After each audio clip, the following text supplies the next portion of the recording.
So magandang araw sa'yo, Sagittarius. Alamin natin yung message mo ngayong full moon. Sagittarius, Sagittarius, Sagittarius. Ano bang clarity or closure ang makukuha mo ngayong full moon? Full moon in Scorpio ngayong May.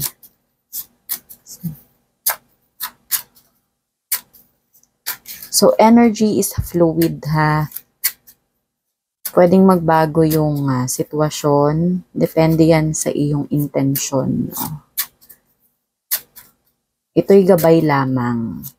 No? Ikaw pa rin ang may kapangyarihan ng iyong kapalaran. So, alamin natin.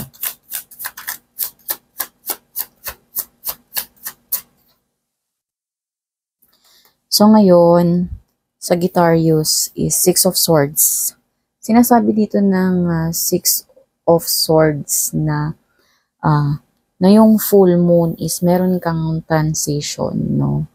Pwedeng isip yan, yung nagpaplano ka na umalis, may aalisan ka, meron kang iiwanan, ganon, no? Pero dito sa paglipat mo, or pwedeng literal to na pag-alis or paglipat, no? Meron kang aalisan ba na trabaho, lalayuan na kakilala mo, kapamilya, kapag-anak mo ba yan, or jowa mo, ganyan, nagpaplano ka, or talagang aalisan mo na siya, is bago mo daw alisan itong sitwasyon na to, is pakalmahin mo muna. Una, yung sitwasyon, no, wag masyadong emotional, no, na pwedeng nakaka-trigger para sa bawat isa sa inyo, yung mga bibitawang salita, or yung mga pagkilos na gagawin, no, dapat maging flow, steady yung water, no, yung flow ng water or ng emotion, no, bago alisan yung sitwasyon na yun, no. Meron transition dito may paglipat, may pagbabago, no, ngayong full moon in Scorpio, ngayong full moon ng May, no. So, tingnan mo rin yung pattern of behavior mo, Sagittarius. Kung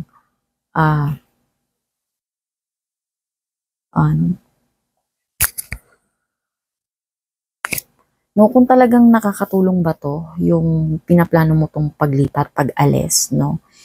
Yung overall na kabuuan mo, yung well-being mo, nakakatulong ba to sa plano mo in the future, sa iyong healing, no? Sa iyong pagbabago, no? Yung mga gusto mong mangyari, no, yung mga changes, no.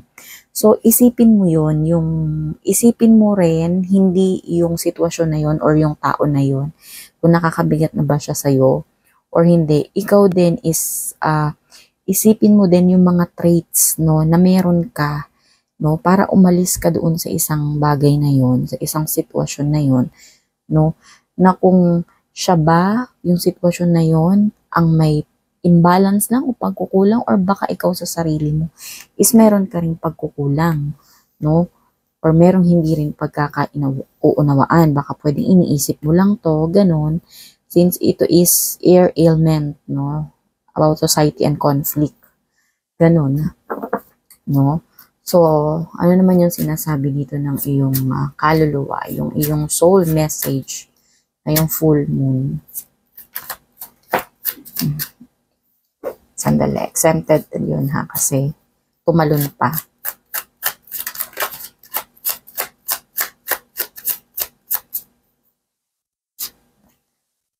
So, sinasabi ngayon ng yung iyong higher self, yung soul message mo, is nahihirapan ka, Sagittarius, no, nahihirapan kang magdesisyon, parang mabigat, no, yung tipong, yung ilan sa inyo dito is pikit mata na lang na parang gagawin ito dahil alam nyo may masasaktan, ganon, hindi pabor, basta merong imbalance, no. Ito kasing Two of Swords is pinipili mo na lang sana na manahimik ka, no. Pero dahil parang merong imbalances, pwedeng hindi pabor sa'yo, pwedeng hindi pabor doon sa iiwanan mong sitwasyon, ganon, is nauuwi na nagpipikit mata ka na lang, no? Hindi mo tinitingnan yung mga mali or mga pagkukulang na ginagawa. No, na humahantong na lang sa paglayo. Tama. Nakaharap pa talaga tong tao dito sa Two of Swords, no? Nauuwi na lang siya tuloy sa parang ganito yung nakikita kong scenario dito sa Guitarius, no, na sige na lang, kahit na alam naman natin na mali ka or hindi maganda yung sitwasyon. Ganon. Pero dahil parang lang sa ikatatahimik ng aking sarili or ng mga nasa paligid ko, tatanggapin ko na lang, mag-aano na lang ako, yung tipong magpipikit mata na lang ako, kunyari, hindi ko nakikita, hindi ko naririnig, hindi ko nararamdaman, no, para hindi na makadagdag sa bigat, no, ganun. Yun yung sinasabi dito ng iyong higher self, no, na ganun yung sitwasyon mo ngayon. Again, this is also general and collective reading sa Guitarius, ha? Piliin nyo lang yung makaka-resonate sa inyo, no?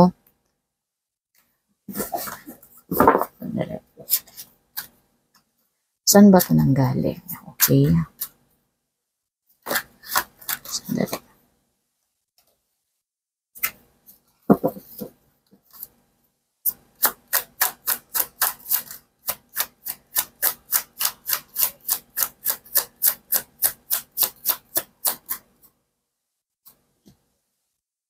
So, natitrigger ka, Scorpio, no, na manindigan.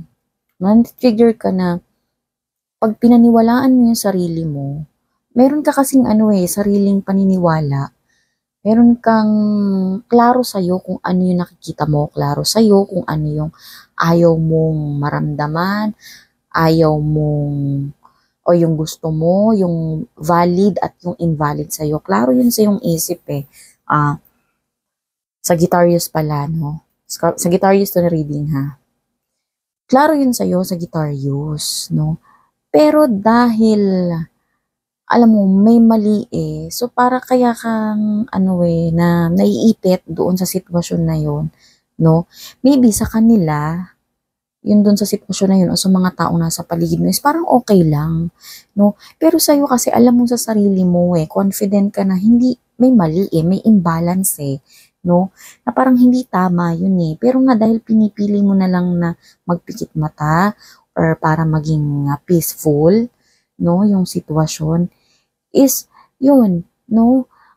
Kahit na mabigat yung sitwasyon, kahit na alam mong merong hindi tama, no? Merong hindi dapat, no? Pinipili mo na lang na manahimik, pinipili mo na lang na parang i-close yung iyong mga mata.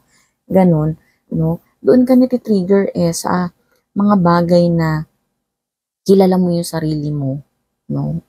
Klaro sa'yo yung mga paniniwala na makakaapekto para sa future or na galing ba yun sa past, no? Na mga pinagdaanan mo or nung person na yon or nung sitwasyon na yon.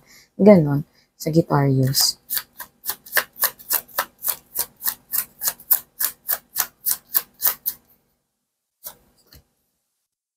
So, si Death. Tamang-tama sa team natin ngayon, no, na yung team ngayon ng Scorpio, Moon in Scorpio, Full Moon in Scorpio, no. Alam mo, dapat mo nang pakawalan to tong sitwasyon na ito, Sagittarius, no?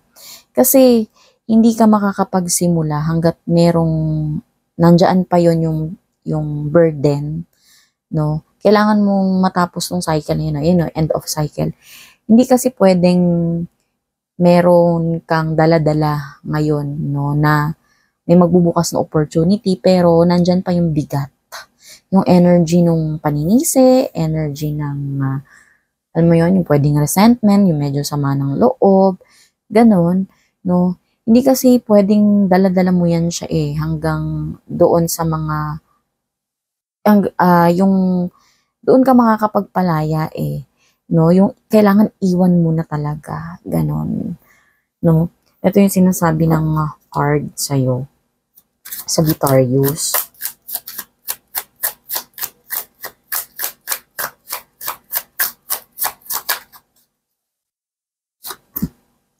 O, di ba?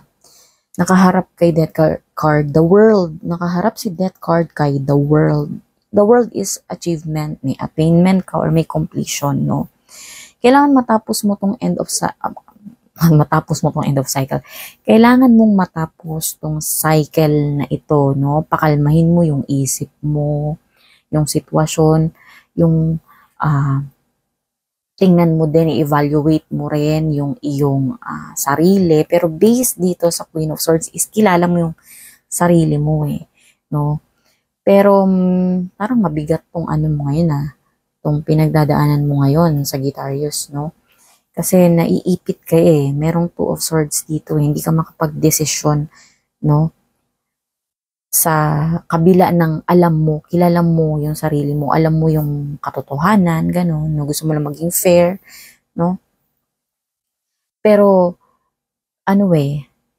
meron kasing bago kang magiging attainment sa buhay, yung fulfillment, gano'n, no? Pero hanggat hindi natatapos tong bigat, hanggat hindi bumabangon or hindi nagsasara itong current na situation mo ngayon, no? Hindi siya hindi mo maaabot itong meron kang pinagpe-pray gano'n, na para sa sarili mo na makaka-apekto sa mga taong minamahal mo sa buhay o sa sitwasyon na gusto mo, gano'n, Sagittarius, no? So, yun yung message ng full moon sa'yo. Naghihintay lang sa'yo yung mga gusto mong gawin. Nandito si the world card, no?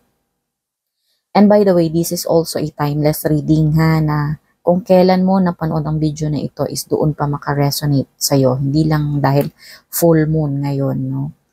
Yun, Sagittarius, no, naghihintay sa'yo dito yung bagong ikaw, yung pagbangon, no, yung bagong anyo, yung bagong kalooban mo, yung perspective mo, yung power, no, matapos itong mga prosesong to, no, so kailangan mo lang talagang pakalmahin yung sitwasyon, magkaroon ng clarity, no, isaalang-alang yung future or yung mga trigger points mo, no.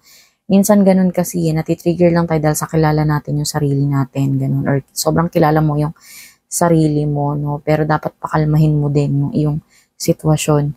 No? Kung nakakabuti ba ito sa lahat, no? Kung manatili ka na lang natahimik, no?